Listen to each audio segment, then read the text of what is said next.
Okay, here's my th400 output shaft housing. That is the seal on the end, and I've been working on it with this tool that I had bought a long time ago. Simply by using the narrow end, sticking it underneath the seal, and moving it. It just moved quite a bit. You can see the lip is up. I have this bolted onto a 2x4 just with 2 bolts, trying to go along that axis so that I don't break that aluminum housing. Would have been easier if it was bolted onto the transmission with all 6 bolts, but it's not the case. Kind of pulling up too.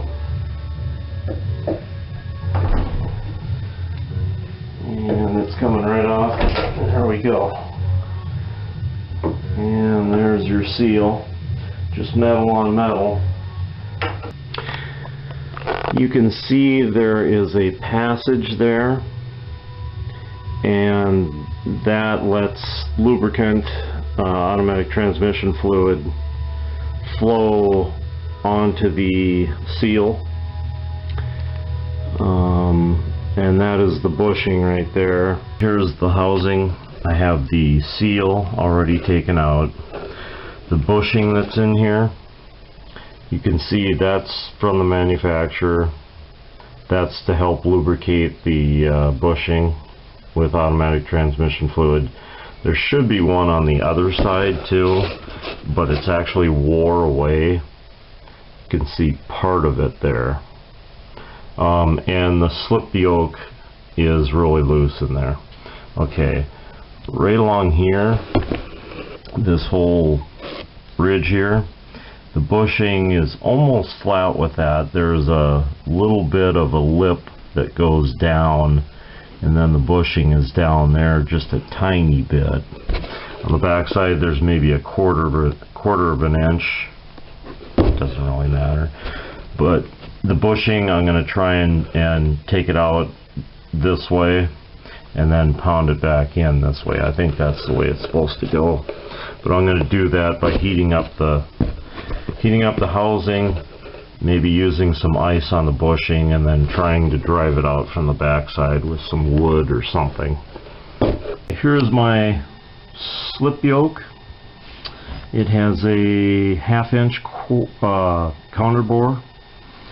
Here's my new bushing for the housing, transmission housing. Notice it has 2 of those grooves in there. And this slips over this. Get it on there with one hand. And that's a nice, a nice fit.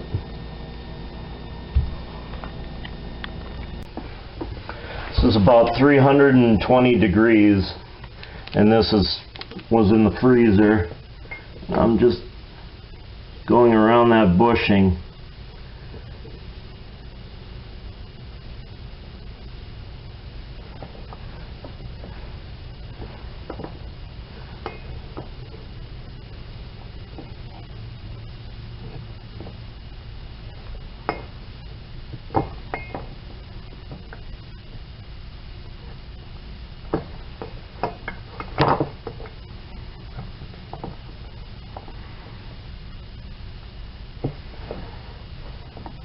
Trying to get the 2 to separate a little bit.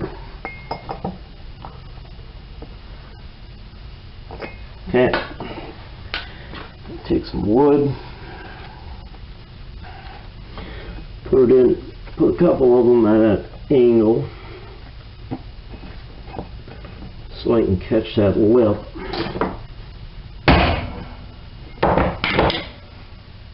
And it's coming out.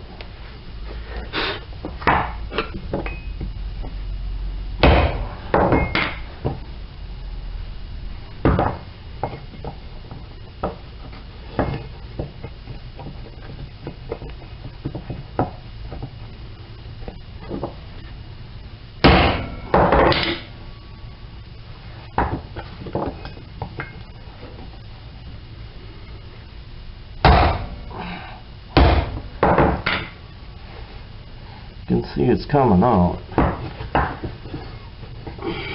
It's going to take a bit more, but you know, I got all day.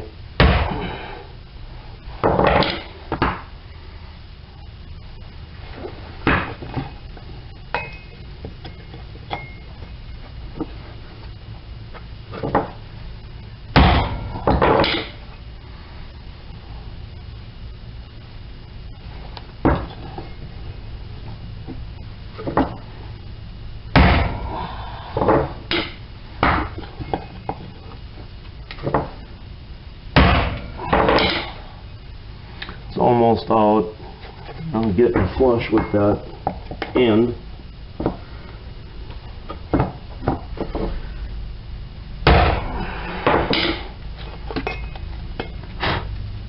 Here's my housing. I've heated it to about 320 degrees in my toaster oven. This socket I had in the freezer, and I'm just going to go around that bushing and try and cool it down to try and get it to contract a little bit.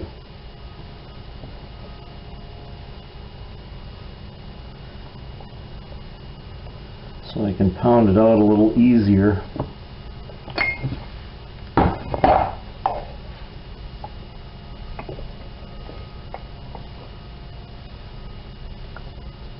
And then what I'm going to do is I'm going to take 2 pieces of plywood and stick in there and hopefully grab part of the lip and then pound the bushing down.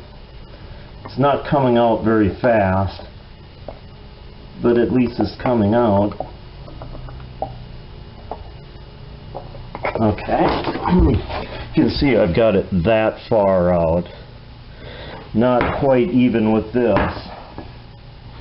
Okay, here's a couple of pieces of plywood cut equal lengths. I think 1/2 inch, 3/8. That's a different one.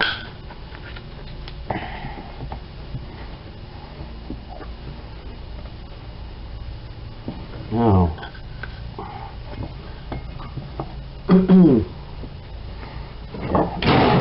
and then give it kind of a sharp blow. Do it again.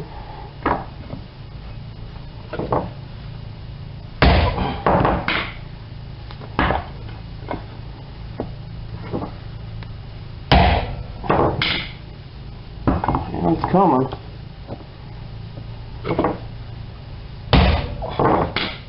There, it's almost even. If you can see that, it's almost even with that.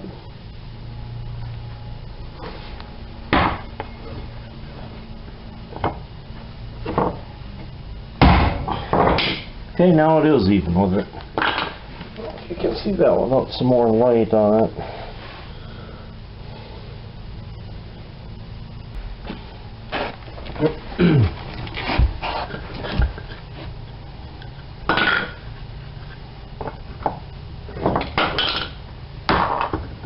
Now it was easy. Came right out of there. Grab my flashlight here. And it looks really nice. And let's see. Here's the bushing.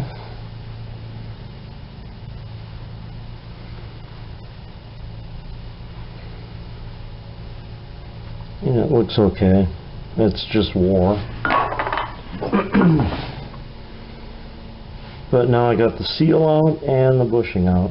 On the inside of here, I noticed, get my light out, that there, right there, you can see there's kind of a gouge in the wall, and on the bearing, or the bushing,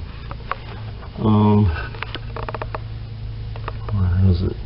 Yeah, right here, there's kind of a gouge where there was actually kind of a hole in there, like somebody had hit it Better.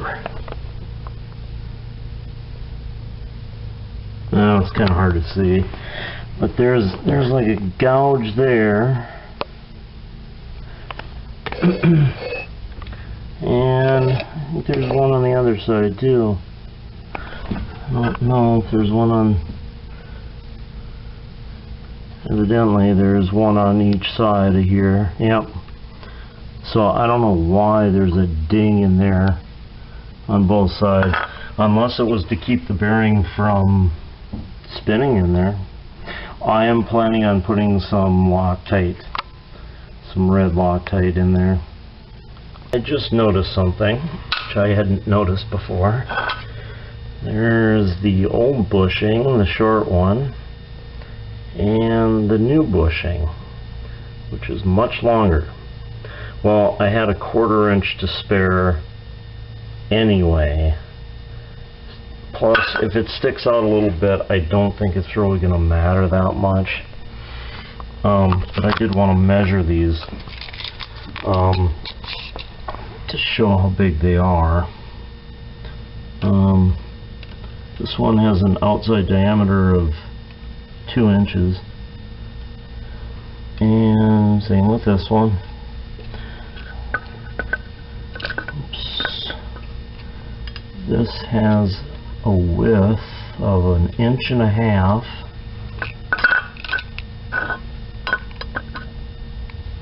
This one has a width of 1 inch.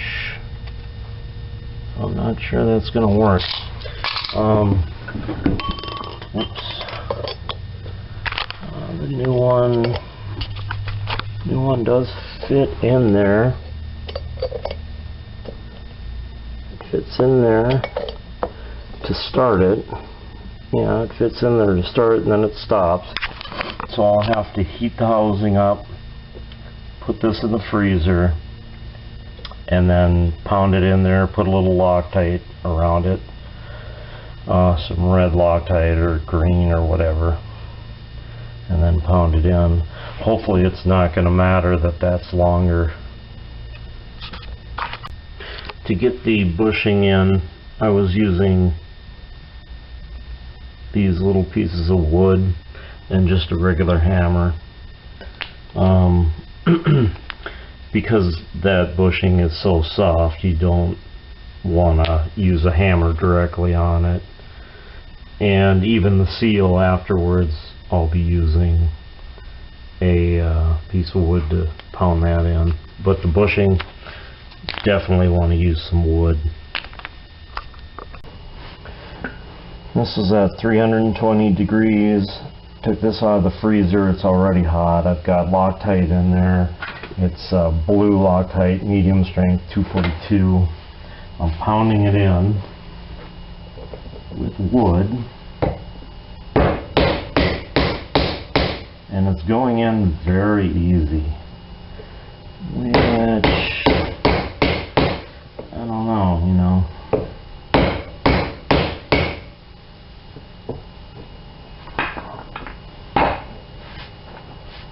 It looks like the Loctite got kind of hot, and I don't know what the hell it's doing, but kind of coagulating.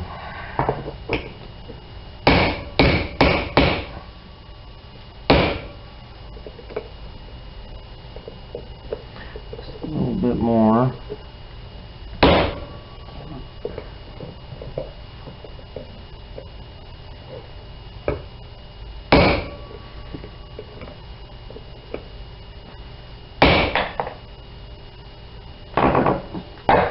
Pretty good.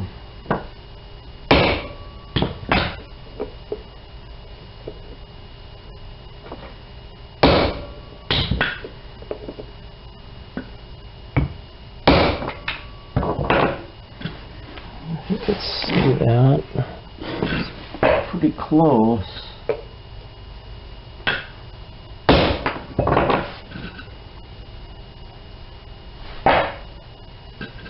Pretty much even with the top. Could go a little bit more.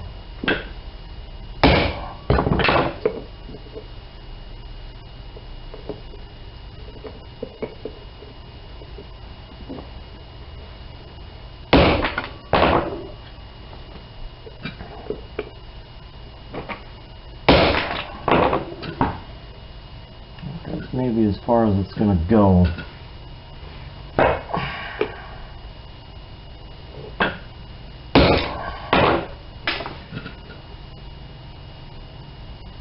Still got kind of a little lip on it.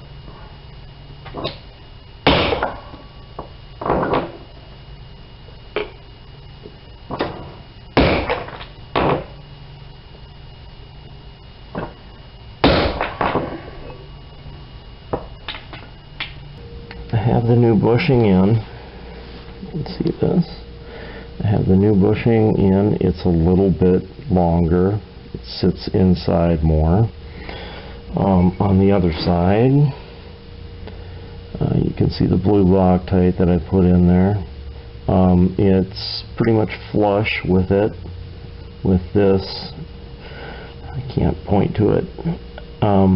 It's pretty much flush with that. I need to clear that blue Loctite out of there. But the problem is my slip yoke goes in there, turns just fine, pretty tight, and turns fine until it gets, get the light on it, turns fine until it gets to right there, right on the edge. So I'm going to take a file and go all the way around that edge. I don't know why that edge would be the bad edge, but it is. Well, I took a couple of flat files, one kind of big one and one smaller one afterward, and filed that inside edge down, and it's pretty rough. I might have to go over it a few more times, but at least now it will go in there. Let's see if I can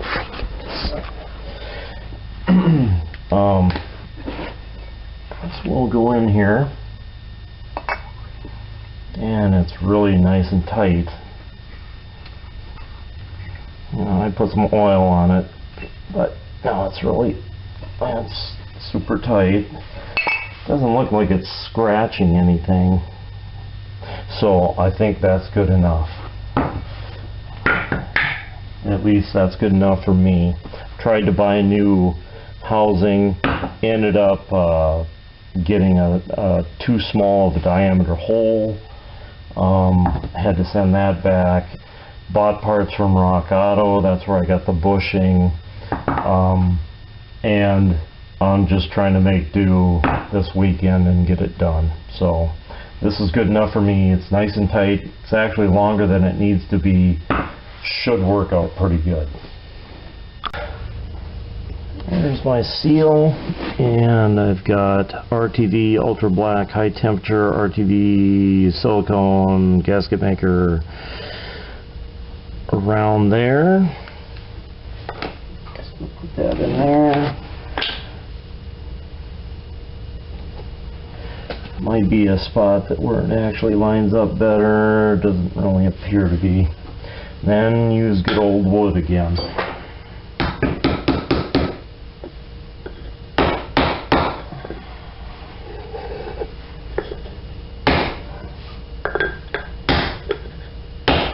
Now see, I couldn't imagine doing this with the transmission in the car. I don't know how people do that.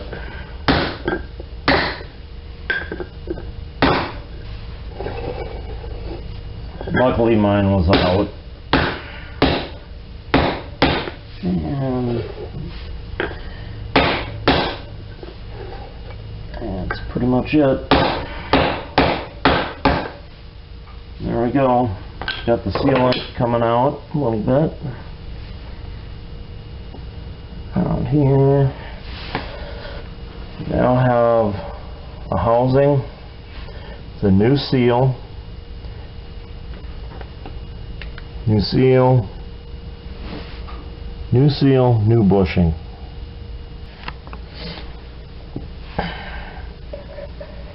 You can see how nice and tight that is.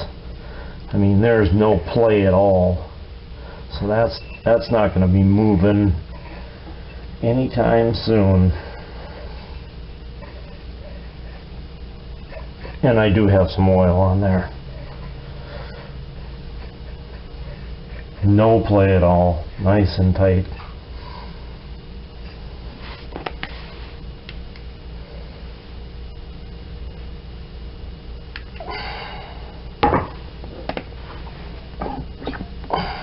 This is the output shaft of my Turbo Hydromatic 400 for a truck, which has the threads in the end, and it has half U-joint. It has a yoke that bolts on there and stays on there, and then it has half of this right here. Okay, that O-ring right there has to come out if you want to use a slip yoke like a Sonnax, because I'll show you why. If you put this on here, this is 32 spline. Okay, here's what happens. It goes right up to that, put this back, and stops. It does not go that extra ½ inch that it's counterbored to go on. In which case, if you can't see in there because the housing is on there, you won't know, and you'll order a drive shaft which is the wrong length, which is what happened to me. So all you got to do is take that O-ring off, which I am about to do. There's where the O-ring was. I was able to just take it off without breaking it. Okay, and that means now you can move that right up to there and go past it.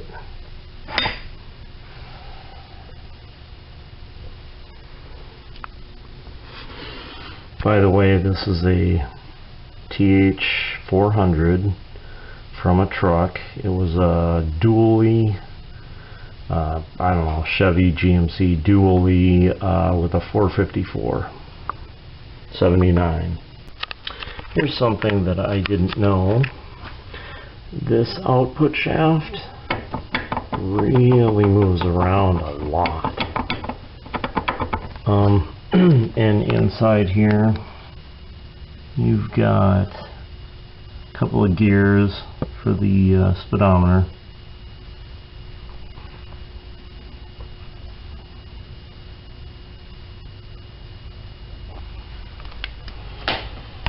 I marked on the outside of the housing where that new bushing ends because it's longer than the old one, and where it ends is right there, and if you measure it, it lines up with, I think, right about in here. That's the end of it, and it goes this way. It's 2 1/4 in plus a ½ inch. ½ inch of this sticks out, plus 2 1/4 in on the housing is 2 3/4. So yeah, right here, right at that first groove where the splines end, and this way. So I can't imagine that it would do any harm to anything. I put the tail shaft housing on with just a couple of bolts just to center it. I'm going to put the slip yoke in, and that's as far as that goes. And so what you should have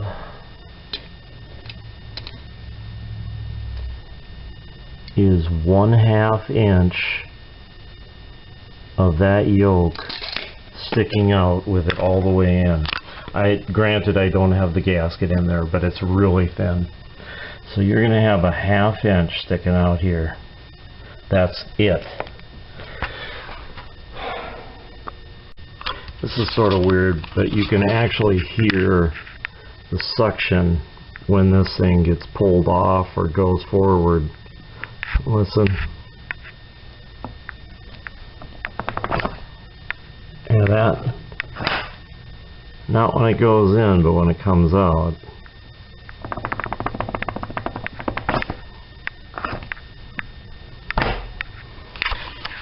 I guess that's why the 32 spline, the last one is big, to let that air out. At least that's what I heard. I don't know. Somebody else said that there's supposed to be a relief valve in like the production ones. I don't know if there is or not. I can't imagine that that would ever be a problem, but maybe it is.